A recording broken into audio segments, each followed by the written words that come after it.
We begin tonight with former Senator Juan Ponce Enrile coming out of retirement to serve as the Presidential Legal Counsel of incoming President Ferdinand Marcos Jr. The 98-year-old Enrile served as defense minister and implementer of martial law during the time of Ferdinand Marcos Jr. He was also partly responsible for his ouster in 1986.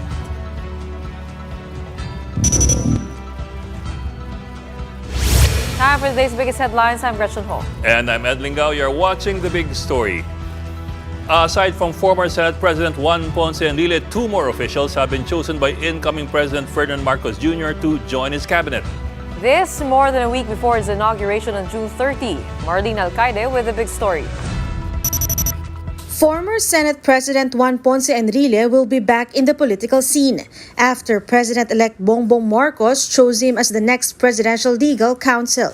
98-year-old Enrile retired from politics in 2016 after serving for 50 years. He served as Justice Secretary and Defense Minister during the term of Marcos Jr.'s father. In a statement, Enrile vowed to devote his time and knowledge to help the president-elect succeed. Meanwhile, outgoing Justice Secretary Menardo Guevara will be the Solicitor General. Guevara said he feels that the job suited him better, citing his 25 years of law firm practice. He studied law at the Ateneo de Manila University and placed second in the 1985 bar exams. When asked about handling the ill-gotten wealth cases and unpaid estate taxes of the Marcoses, he said all the cases are already in courts and he will stick to what is prescribed under the law. Former AFP Chief of Staff Jose Faustino will also be part of Marcos Jr.'s cabinet. Faustino retired on November 12, 2021, and since a one-year ban on appointment is in effect, he will first serve as Defense Senior Undersecretary and Officer in Charge, and would later on assume the position of DND Secretary by November 13th. For News 5, Marlene Alcaide, we are One News. Now, shortly after retirement, former AFP Chief of Staff Jose Faustino Jr. is set to serve as the Defense Secretary in November. What are his plans to beef up the country's defenses? That big question and more with General Faustino himself. Sir, magandang gabi and welcome to The Big Story. Magandang gabi, Sir Ed. Magandang gabi sa inyong lahat at sa inyong mga tagapanood. Salamat, sir, for joining us. Unang-una, congratulations po. Sir, ano po ba yung marching orders na ibinigay ni incoming President Bongbong Marcos sa inyo bilang inyong priorities sa DND? Well, sa aming mga pag-uusap, wala naman diretso pa na binigay. Pero ang sa akin kasi is nakatutok ako kung sa ano yung mga naging pronouncement na ng ating President-elect Ferdinand Bongbong Marcos kung ano ang direksyon na gusto niyang puntahan. And as I said, ako ay isang alter ego ng ating Pangulo. Yes, sir. And lahat ng polisiya ay nagmumula sa kanya as our President and our Commander-in-Chief. And kung titingnan natin ang kanyang mga statements, ang sa akin doon ay mag-align at mag-coordinate sa ibang mga departamento na mga counterparts ko para ma-achieve yung gustong mangyari ng ating President-elect. Yes, sir. Pero sir, wala pa ho kayo na pag-uusapan kahit in general terms kung ano po yung mga priorities na gusto niyang iharap sa unang mga buwan? Meron na rin kaming mga pag-uusap, although hindi ganun kadalas yung naging mga meetings namin, meron na rin kaming mga pag-uusap at yun nga, talagang I will be guided doon sa kanyang vision of a strong nation through national unity, economic recovery, and nation building. Ang guidance niya actually is sa lahat ng magiging effort ng ating pamahalaan at ng kanyang administrasyon, lahat ng departamento ay dapat maging involved at walang departamento na sisikat sa isang bagay, kundi lahat ay kailangan involved. Yes, sir. Yes, sir. Certainly, sir, that is understandable, sir. Sir, we suppose, sir, yung modernization, tuloy-tuloy pa rin, yung modernization ng Armed Forces of the Philippines. Yes, sir. Iyon ang kagandahan dahil ito ay nai-present ko na rin sa ating Pangulo at maganda ang kanyang naging feedback dito. At ito ay magtutuloy-tuloy.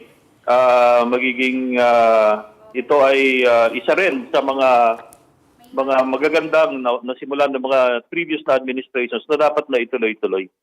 Sir, I have one more question, sir. Doon po sa polisiya yung present administration, pagdating po doon sa communist insurgency, for example po yung NTF-ELCAC, at pati doon sa polisiya ng present administration, doon sa tinatawag na legal left. Ano po yung tingin niyo magiging polisiya ng susunod na administrasyon pagdating po doon sa dalawang yon? Unang-una po doon sa communist insurgency, pangalawa po doon sa tinatawag na legal left na minsan dinadawit ng kasalukuyang administrasyon doon sa insurgency. Sa insurgency, ang kagandahan nito, nagkaroon na kami ng initial presentation about yung LCAC sa ating Pangulo. And na-appreciate niya ito and meron na siyang guidance na talagang dapat ituloy itong LCAC.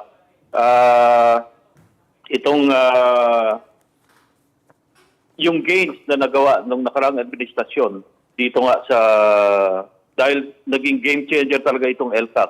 And when this was presented to the President-elect Ferdinand Marcos, na-appreciate niya ito at ito ay nagbigay na siya ng instructions na dapat ay ituloy. Yes, sir. Sa iba namang mga sa ibang like itong legal left, we are bound by law. Kung may violations, then we will be bound to apply justice. So ito naman na they will be engaged and tuloy-tuloy ang engagement natin sa patuloy na maibalik sila sa mainstream ng ating lipunan. Yes, sir. Sir, we do understand po yung sinasabi ninyo na yung LCAC as it is conceptually, maganda namang idea, yung whole of nation approach. Lahat ng departamento ay sama-sama sa isang direksyon.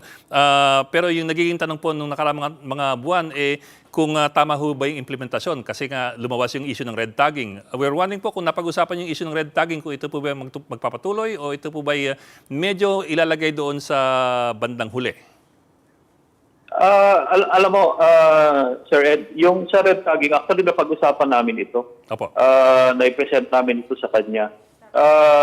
Naging isang issue nga ito na kinapitalize ng kabilang grupo. Sa atin naman, we do not condone, we do not and we will not condone red tagging. Ang sa atin dyan is we are just telling the truth. We are unmasking. Remember na yung red tagging, when I presented it to the President, we are just, ang pagkasabi ko sa ating Pangulo, we are just disseminating organizations identified by JOMA during the time na sinabi niya kung sino-sino yung mga grupo na kasama ng kanilang organisasyon. So, I will repeat, we will not condone and we will not tolerate itong red tagging. Okay, maraming salamat po, General Faustino, incoming Defense Secretary. Maraming salamat, sir, for joining us tonight. With 3 more names on the list, we take a look at the cabinet member Marcos Jr. is set to appoint when he begins his term. Gretchen. With just a few days left before his inauguration, President-elect Ferdinand Marcos Jr. has already appointed over 50 members of his incoming cabinet. Among the first ones to be confirmed are Marcos Jr. spokesperson Attorney Vic Rodriguez as Executive Secretary post, or Vice President-elect Sara Duterte as incoming Education Secretary, former MMDA Chairman Benhur Abalos as DILG Secretary, and Cavite 7th District Congressman Boying Remulla as Justice Secretary. Meanwhile, Marcos Jr.'s economic team includes economists Arsenio Balisacan and Bienvenido Laguesma, who are both coming back for their posts as the secretaries of NEDA and DOLE, BSP Governor Benjamin Jokno as Finance Chief, Alfredo Pascual as Trade Secretary, ex-NEDA Chief Felipe Medalla for the BSP, and Amena Pangandaman as Budget Secretary. Vlogger and lawyer attorney Trixie Cruz Angeles will be taking over the Presidential Communications Operations Office, while former Congressman Anton Lagdameo has been chosen to be the special assistant to the President. Zenaida Angping will be the next Presidential Management Staff Chief. Other incoming cabinet members include OFW rights activist Toots Ople, who has been chosen to lead the newly created Migrant Workers Department, SMC Tollways Executive Manny Bonoan for DPWH, outgoing Liloan Cebu Mayor Cristina Frasco for Tourism, broadcaster Erwin Tulfo for DSWD, and IT expert Ivan John Uy as DICT chief. These are the other big stories tonight. Another oil price hike. The Energy Department warns the cost of diesel could go up by 2 more pesos next week. In the NBA, the Golden State Warriors have defeated the Boston Celtics, claiming their 4th NBA championship in the last 8 seasons. And get to know the 8 new national artists conferred by President Duterte. These big stories after the break.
You're still watching The Big Story. I'm Ed Lingao. And I'm Gretchen Ho. Taxi operators are calling for a 20 peso increase in the flag down rate as the price of fuel continues to soar. The Energy Department says diesel is expected to go up by another 2 pesos next week. Gerard de la Peña with the story. Hundreds of taxi units are left idle at the garage of one of the biggest taxi companies in Manila. Some are now broken beyond repair after being left unused during the height of COVID-19 lockdowns. The company has 175 franchised units, but only 40 of these are running at the moment. According to the operators, some drivers didn't bother going back to driving after the lockdowns. Others look for other means of livelihood as high oil prices leave them with reduced take-home pay. Some, like Hospe, still push through since they have no choice. Pag hindi kayo bumibiyahe, binabayaran po namin yung boundary. Opo. bayad ho yun. Hindi pwede. Tapos yung bahala na yung kita namin kung magkano matitira. Taxi operators are planning to file a petition before the Land Transportation Franchising and Regulatory Board next week for a 20 peso increase in the existing flag down rate of 40 pesos. This will be a provisional increase, which means the LTFRB can revert it back to the old rate once oil prices go back to normal. Hingi tayo ng provisional fare increase na meter plus 20. That way, hindi kailangan ng calibration ng metro. That way, hindi rin masyadong masasaktan yung mananakay para ka lang nag-tip sa driver niyan. However, it doesn't look like oil prices are going down anytime soon. Based on the average trading in the past 4 days, diesel prices could go up next week by 2 pesos per liter, gasoline by almost 30 centavos, and kerosene by 1 peso and 30 centavos. The Energy Department said the reimposition of lockdowns in China failed to abate the rising crude prices due to strong demands elsewhere. Nakikita talaga natin ay araw-araw umaakyat eh. So, ibig sabihin, yung demand side ay nagsusurge talaga. Malakas pa rin ang demand. For News 5, Gerard de la Peña, we are One News. And here to talk about the looming oil price hike, we have Energy Undersecretary Gerardo Erguiza Jr. Yusek Erguiza, thank you for joining us and welcome back to The Big Story. Yes, good evening. Magandang gabi sa inyo lahat and to our listeners Yes, sir. and our viewers. Thank you, sir, for joining us again. Sir, well, siyempre, ang concern ng marami, tatasan naman ng kaunti, at least this time kaunti, yung presyo ng gasolina. Is there any chance na maaari pa nating ma-cushion yung blow nitong increase na ito, at least bago pumasok ang bagong administrasyon, o talagang papabayan na natin sa next administration? Well, with all the factors of going on right now, nakikita naman natin na what's important is hindi ho pumapalo yung pagtaas ng ating cost and price ngayon. No? But going back to the details of increase, nakita natin na medyo bahagyang yung presyo mismo worldwide, hindi naman ho talagang pumapatak na palaki. Ang naging problema ho natin ngayon, yung foreign exchange. Okay. Today po, pumatak na ng 53.75 ang pesos per dollar. So, alam niyo, ang pagbili ho natin ng presyo sa market is per dollar, no? Mm-hmm. Napakalaki ho ng patak ng conversion rate ho natin. Kaya pag sinasabi natin na tumaas ho yung presyo ngayon is because of the foreign exchange po. More than because of the crisis in Ukraine or the prices of Dubai crude.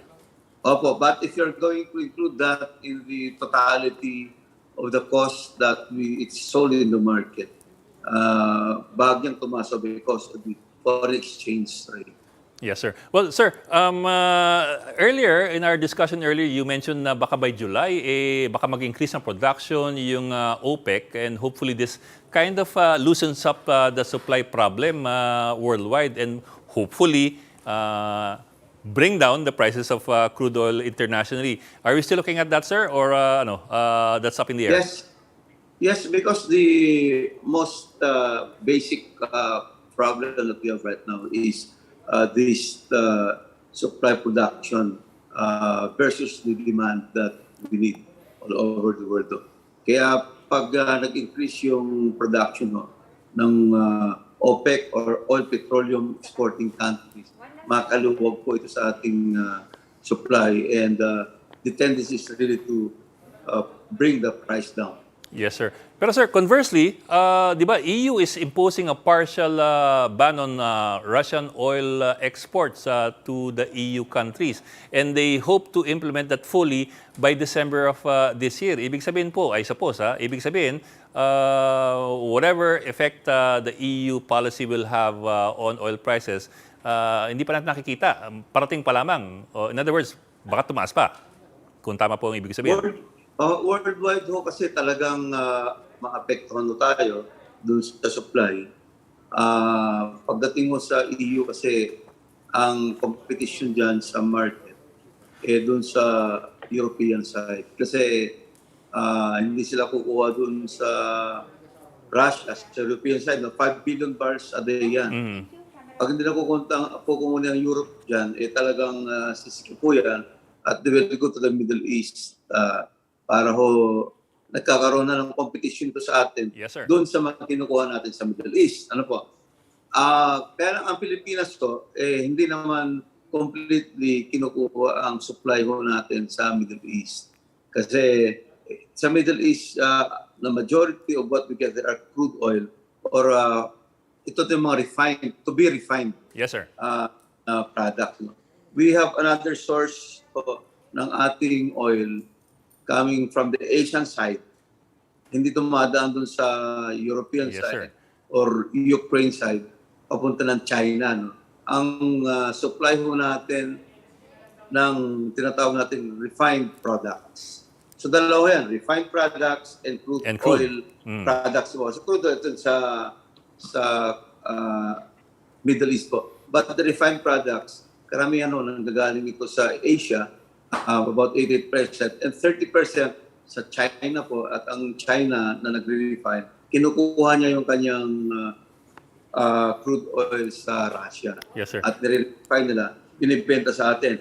South Korea, Singapore, Japan, Malaysia, all other Asian countries they're supplying. Yes, sir. Kumukuha po tayo. And even India. And that Yes, sir. this is composed of 80%. Sir, huling pasingit lang. I know yun yung rush, pero huling pasingit lang. Sir, is there any chance na bumaba ang presyo ng Russian crude because of yung embargo ng EU? And I know that we've been importing some Russian crude. I think in 2020 or 2019, 24% of our crude oil came from Russia. So is there any chance that we can take advantage of that? Yung crude oil natin about 2.87% lang. Yes, sir. Last year. Yes, sir. So, but there's a proposal now that we get from Russia. The thing is on the operational and diplomatic side. Hindi basta-basta natin ma-implement. Kasi even if the government imports, hindi na nyo pwedeng sabihin ang ating mga companies na kumuha kayo dito.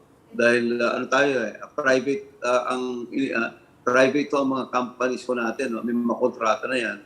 At pangalawa, even if we get from Russia, we don't have the mechanism to distribute this product. So, wala na yung Petron, wala tayong mga retail outlets to do it. So, on the operational side, we have the problem.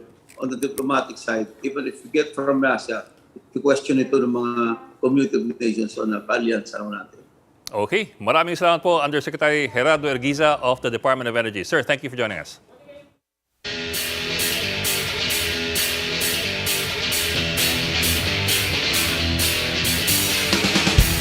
For the big story in sports, the Golden State Warriors are back in familiar territory after closing out the Celtics in 6, 103-90 to win their fourth title in 8 years. The Celtics came to within 9 in the fourth after falling behind by as many as 22 points, but ran out of gas against a superb team effort from the eventual champions. Stephen Curry finally brought home his first Finals MVP award, finishing the clincher with 34 points, 7 rebounds, and 7 assists. This is also the Warriors' 7th title in franchise history and their 4th in 8 years. Time for another quick break. More of the big stories when we return. In the meantime, we leave you with the road reblocking schedule this weekend as announced by the Department of Public Works and Highways.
watching The Big Story. I'm Ed Lingao. And I'm Gretchen Ho.